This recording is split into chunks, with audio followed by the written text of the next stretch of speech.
Nangalkot press club committee গঠন। কুমিল্লার Nangalkot press ক্লাবের বার্ষিক সাধারণ সভা ও নির্বাচন সোমবার প্রেস ক্লাব মিলনায়তনে অনুষ্ঠিত হয়েছে।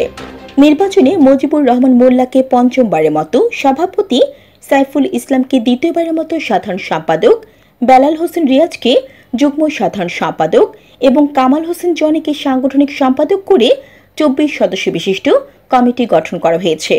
কমিটির অন্য সদস্যরা হলেন সহ সভাপতি জাকির হোসেন ভুইয়া, নিজামুদ্দিন মজুমদার, মোহাম্মদ জয়নাল আবেদিন, মোহাম্মদ শাহজাহান, সহ সাংগঠনিক সম্পাদক তোফায়েল মাহমুদ ভুইয়া বাহার, অর্থ সম্পাদক মোহাম্মদ রেজাউল করিম রাজু, অফিস সম্পাদক মেহেদী হাসান ভুইয়া আজিম, সাহিত্য ও সমাজ কল্যাণ সম্পাদক মোহাম্মদ দুলাল মিয়া, প্রচার ও প্রকাশনা সম্পাদক শরীফ আহমেদ মজুমদার, তথ্য ও যোগাযোগ প্রযুক্তি সম্পাদক মাস্টার অরবিন্দ দাস, ক্রীড়া সম্পাদক মোহাম্মদ অনারারি সদস্য আবুল কাশেম গাফুরি, অনারারি সদস্য শাহজাহান ভুইয়া, অনারারি সদস্য দিন মোহাম্মদ, জহিরুল ইসলাম রুবেল, বশির আহমেদ, আব্দুর রহিম বাবলু, মাওলানা মোহাম্মদ ইউসুফ আলী ও রোশনারা।